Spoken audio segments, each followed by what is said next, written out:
Kita ini tidak bisa mengubah di mana kita berdiri hari ini. Semua sudah terjadi. Tapi kita bisa menentukan kemana kita mau pergi. Katakan amin.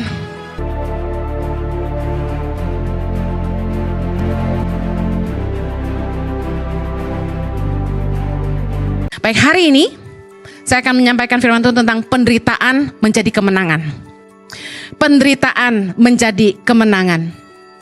Kalau di film-film superhero, kita lihat banyak kali hero-nya kalah duluan. Baru kemudian dia menang, betul? Kisah Yesus sungguhlah luar biasa. Bahwa bagaimana dia sepertinya kalah. Dia mati. Dan Yesus bangkit pada hari ketiga. Dan karena itulah kita merayakan kemenangannya hari ini. Amen. Haleluya. Saudara, mari kita baca sama-sama dalam Filipi 3 ayat yang 10. Sama-sama yuk. Yang ku kehendaki ialah mengenal Dia dan kuasa kebangkitannya dan persekutuan dalam penderitaannya, di mana aku menjadi serupa dengan Dia dalam kematiannya, supaya aku akhirnya beroleh kebangkitan dari antara orang mati. Orang tuh maunya kemuliaan. Setiap kita maunya kemenangan, kehidupan kekal bersama Bapa di sorga. Kita ingin mendapat bagian dalam kehidupan kekal yang Yesus telah sediakan bagi kita karena kemenangannya di kayu salib. Tapi dengar baik, apakah kita mau mengambil bagian dalam persekutuan dengan kematiannya?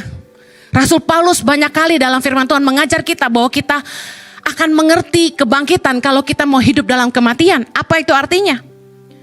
Saya belajar dari Yesus dua hal yang paling signifikan ketika Yesus mengambil keputusan untuk mati di kayu salib. Yang Anda harus tahu bahwa itu bukanlah lahir dari keinginannya sendiri. Yesus menjalani salib karena ketaatannya 100% kepada kehendak Bapa. Katakan amin. Dan Yesus mengambil keputusan untuk turun ke dunia menjadi sama seperti kita karena kerendahan hatinya. Saya percaya bahwa kalau kita pun ingin memiliki kuasa kebangkitan, firman Tuhan katakan kita harus belajar mengenal Dia dan kuasa kebangkitannya dan persekutuan dalam penderitaannya. Apa itu penderitaan Yesus? Yang pertama saya ingin bagikan tentang apa yang membuat Yesus menderita. Yesus harus menyangkal keinginannya sendiri. Ketika Yesus berada di Taman Getsemani, Anda tahu Yesus berdoa 3 kali.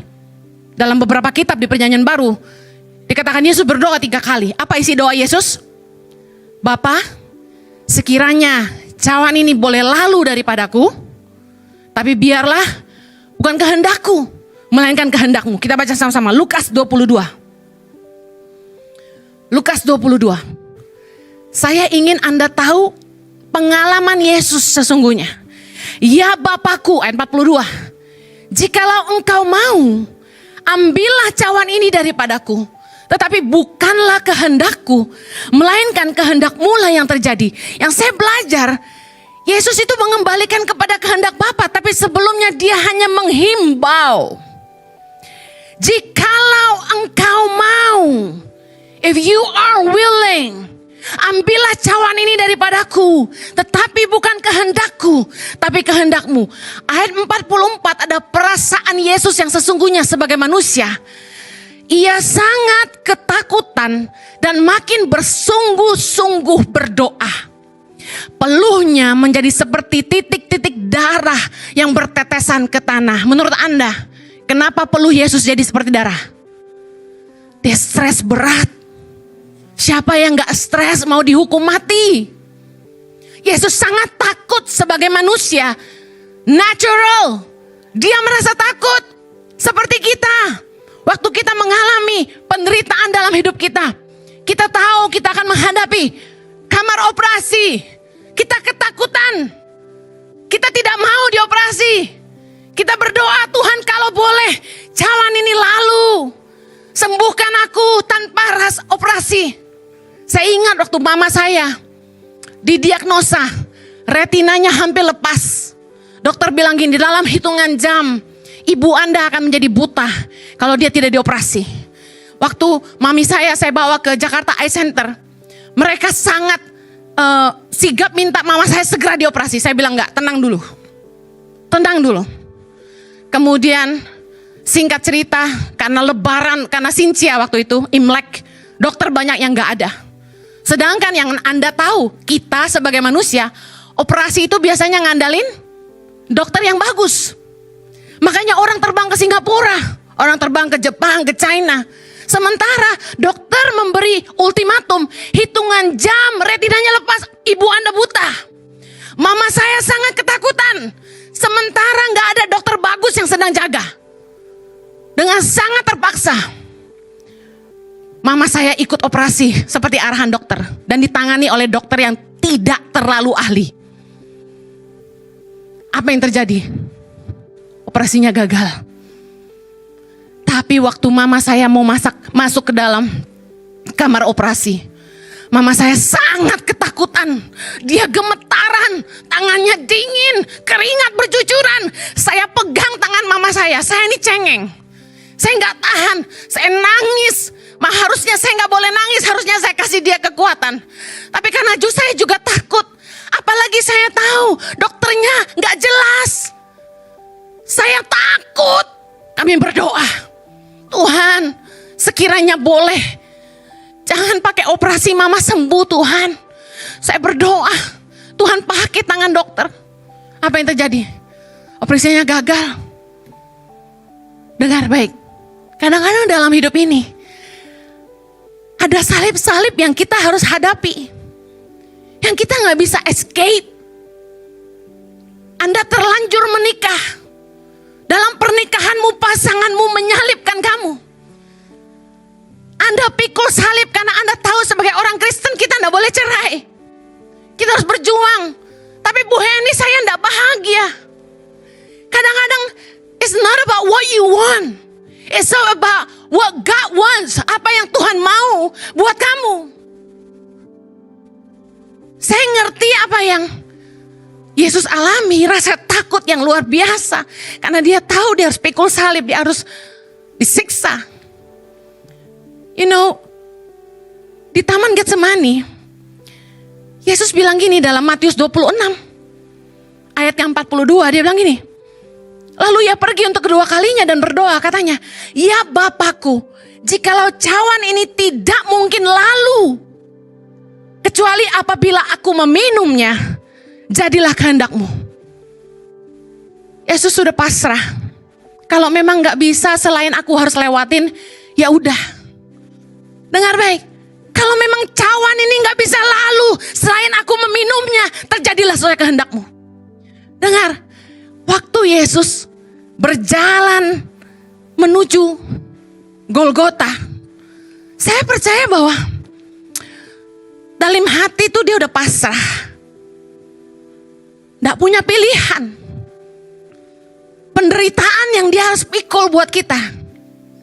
Tapi saya mau bilang, kalau Yesus gak taat sama Bapa, kalau dia tidak merendahkan dirinya untuk pikul salib yang bukan buat dia sebenarnya, dia tidak berdosa, dijadikan berdosa karena pelanggaran kita.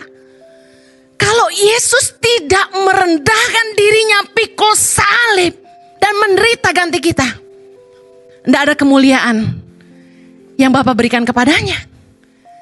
Dalam hidup ini harus ada kematian untuk bisa mengalami kebangkitan. Yesus harus mati supaya dia dibangkitkan. Dan kuasa Allah dinyatakan. Dan kemenangan salibnya yang hari ini menjadi sebuah pengharapan bagi kita. Bahwa barang siapa percaya kepadanya akan beroleh hidup yang kekal. Bahwa maut tidak berkuasa atas hidup kita. Kita mungkin mati tapi sementara. Tapi kita akan dibangkitkan bersama-sama dengan dia. Katakan amin. Dengar baik. Kita harus mati dalam dosa. Kematian Yesus di kayu salib mengajarkan kita bahwa kita harus mati terhadap dosa. Mati terhadap keinginan daging kita sendiri. Drama yang tadi diputar menggambarkan semua problema dalam kehidupan kita. Pernikahan yang tidak bahagia, istri yang banyak nuntut, suami yang tidak pernah mau ngerti, beban hidup, kerjaan, dan uang yang selalu mengalahkan. Membuat orang tidak jujur. Tapi kalau kita mau mengalami kebangkitan Tuhan dalam hidup kita, kita harus mati buat dosa-dosa kita. Kita harus mau mati buat daging kita. Daging kita lemah. Kita harus belajar mati buat segala keinginan daging. Anda yang mungkin tolak dalam nama Yesus, mungkin Anda punya selingkuhan hari ini. Tapi kalau Anda mau mati buat dagingmu, dengar, tinggalkan selingkuhanmu. Kembalilah kepada keluargamu. Kalau hari ini Anda mungkin bisnis tidak jujur, mari matilah buat keinginan keserakahanmu. Lebih baik hidup pas-pasan asalkan kita diterima di kerajaan kekal bersama Bapa di sorga. Tuhan mau kita mematikan kehendak daging kita, hawa nafsu kita. Kita menang atas dosa supaya kita juga dibangkitkan bersama-sama dengan Dia. Yang mau katakan amin. Harusnya kuasa yang sama di dalam Kristus yang membangkitkan Dia ada dalam hidup kita ketika kita menerima Dia sebagai Tuhan dan Juru Selamat kita. Kepada kita orang-orang percaya dikaruniakan roh Allah yang tinggal di dalam kita yang memberikan kita kuasa. Roh Allah ada padaku yang mengurapi aku. Katakan gini, aku punya kuasa. Katakan sama-sama, aku punya kuasa. Anda yang mengaku bahwa Yesus adalah Tuhan dan roh Allah ada dalam hidupmu, ketahui Anda punya kuasa. Ada film-film yang dia gak tahu dia punya power until it came out. Kita itu punya kuasa. Kuasa dari Allah Bapa. Kuasa yang sama yang membangkitkan Yesus ada di dalam kita. Kuasa untuk apa? Bangkit dari belenggu dosa. Berkata no to sin and yes to God. Bangkit dari keterpurukan. Mungkin Anda gagal, Anda terpuruk, usahamu bangkrut, engkau dirugikan, Anda terpuruk. Tapi Anda punya kuasa untuk bangkit. Kuasa untuk bangkit dari kegagalanmu. Kuasa untuk bangkit dari kelemahanmu. Kuasa untuk bangkit dari kebodohanmu. Kuasa untuk bangkit dari mengasihani diri sendiri and blaming people. Victim mentality. Kuasa untuk bangkit dari zona nyaman. Ketahuilah Anda harus tahu bahwa begini. Roh Allah menjamah kita. Dan menyadarkan kita atas dosa-dosa dan pelanggaran kita. Tapi keputusan kita untuk bangkit dari dosa yang akan membebaskan kita. Anda tidak bisa berpikir ditumpangi tangan oleh pendeta. Simsalabim kamu lepas dari dosa-dosamu. Tidak bisa gitu. Anda didoakan oleh istrimu. Anda ditumpang tangan sama pendeta manapun. Anda tidak akan bisa menang kalau Anda tidak pakai kuasa dalam hidupmu. Untuk bangkit. Orang cuma bisa berubah kalau mereka menyadari sungguh-sungguh kesalahan mereka. Orang sungguh-sungguh menyadari kegagalan mereka. Dan mereka mulai buat keputusan, aku tidak mau jadi sama.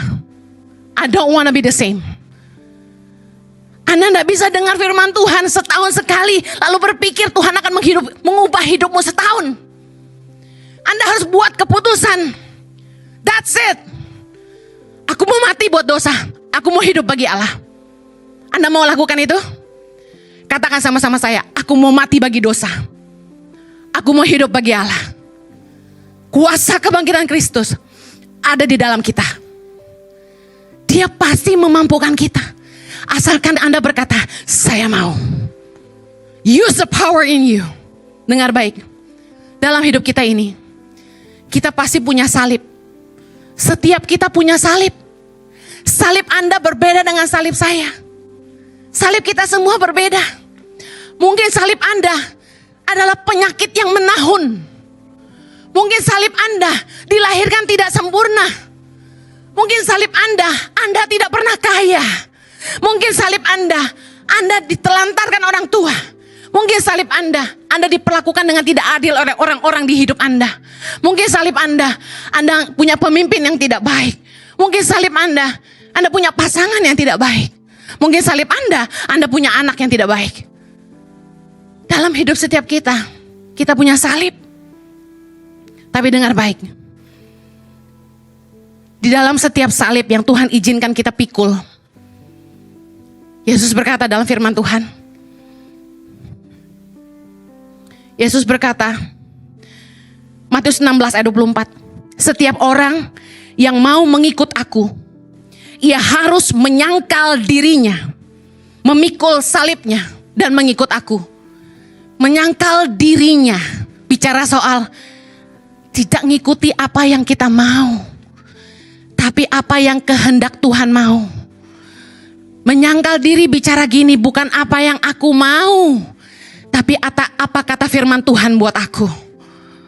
Menyangkal diri, kita harus menguasai daging. Sekalipun pernikahan tidak bahagia, tapi kita mau menyangkal daging kita. Karena kita tahu kebenaran firman Allah. Bahwa barang siapa yang dipersatukan oleh Allah tidak boleh diceraikan sama manusia. Ketika kita belajar menyangkal diri, kita mengalahkan ego, keinginan, kehendak pribadi, mengalahkan hawa nafsu kita sendiri. Supaya kehendak Tuhan dinyatakan dalam hidup kita. Kalau Anda pikul salib hari ini, ketahuilah bahwa salib itu dipakai Tuhan untuk membentuk kita. Supaya kita bisa masuk dalam rencana Tuhan yang sempurna dalam hidup kita. Dan saya yakini gini, kalau kita punya salib dalam hidup kita, Tuhan mau pakai itu untuk menyatakan kemuliaannya lewat hidup kita. Katakan amin. Salib dalam hidup ini bicara dua hal. Yang pertama bicara soal tanggung jawab dari Tuhan. Ada salib yang kita harus pikul, bukan yang kita mau. Ada tanggung jawab dari Tuhan.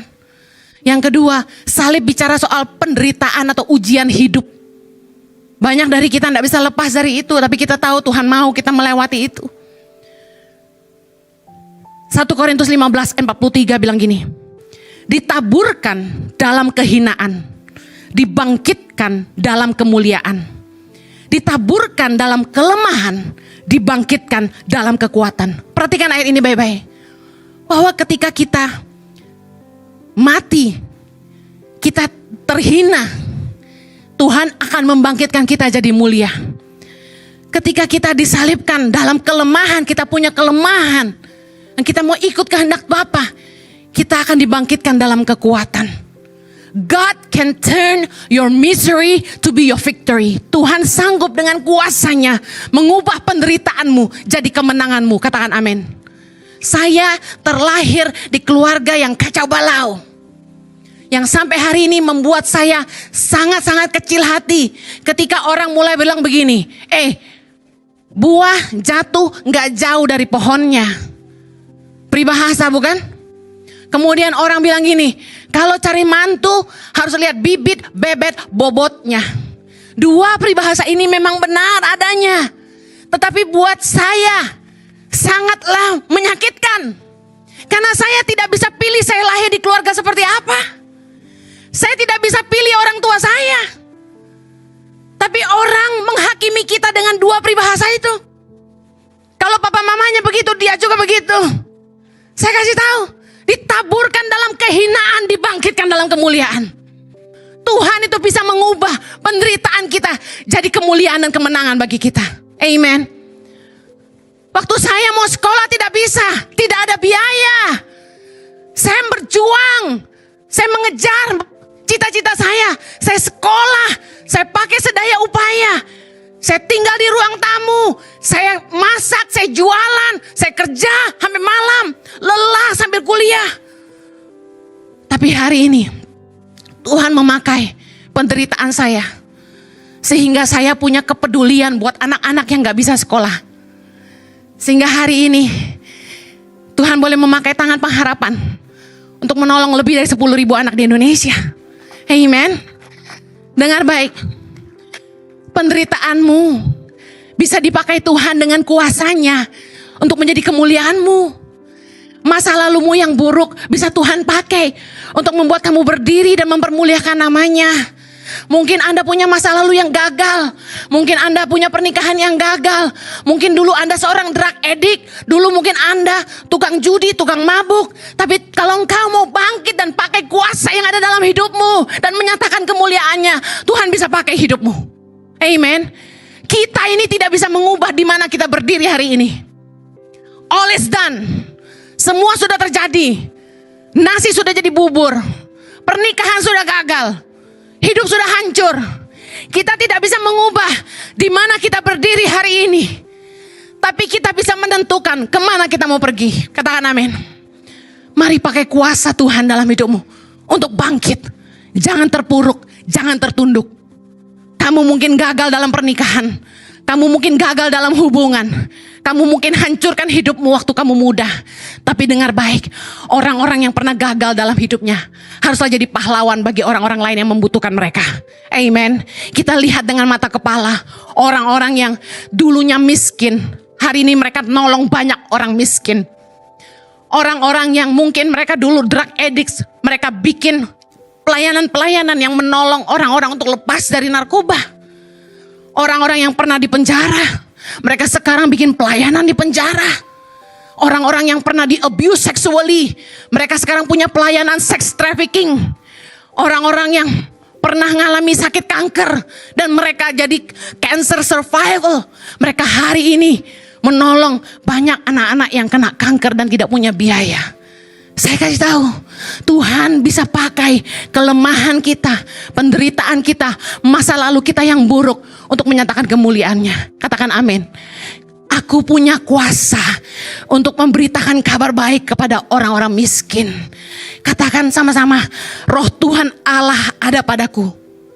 Dia mengurapi aku untuk memberitakan kabar baik kepada orang-orang miskin. Melepaskan orang dari tawanan. Memberitakan tahun rahmat Tuhan sudah datang. Amen. I'm so excited. 1 Korintus 6:14. Allah yang membangkitkan Tuhan akan membangkitkan kita juga oleh kuasanya. Katakan amin. Anda akan dipakai Tuhan untuk jadi pahlawan buat orang-orang di sekitarmu. Apa masa lalumu? Orang-orang yang mungkin salibnya tidak bisa punya keturunan. Saya kasih tahu. Tuhan mau pakai hidupmu untuk jadi orang tua bagi banyak yatim piatu. Kamu harus pakai kuasa Tuhan dalam hidupmu. Titik terendah Anda bisa menjadi titik tertinggi Anda. Kelemahanmu bisa jadi kekuatanmu. Anda yang punya permasalahan dalam hubungan rumah tangga, Anda bisa jadi penasehat yang baik untuk orang-orang yang mengalami masalah dalam rumah tangga mereka, supaya mereka jangan lemah dan putus asa. Amen. Saya percaya kalau Yesus tidak merendahkan dirinya dan taat sampai mati dan pikul salib buat kita, dia memang mati secara daging, tapi hanya 3 hari dan kuasa Tuhan membangkitkan dia. Kalau Yesus tidak bangkit, saya dan saudara tidak punya hari esok. Kita tidak punya pengharapan akan kemuliaan.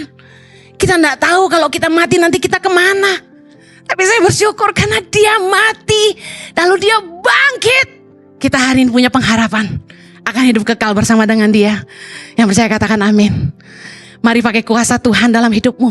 Mari bangkit dari keterpurukanmu. Mari bangkit dari masa lalumu.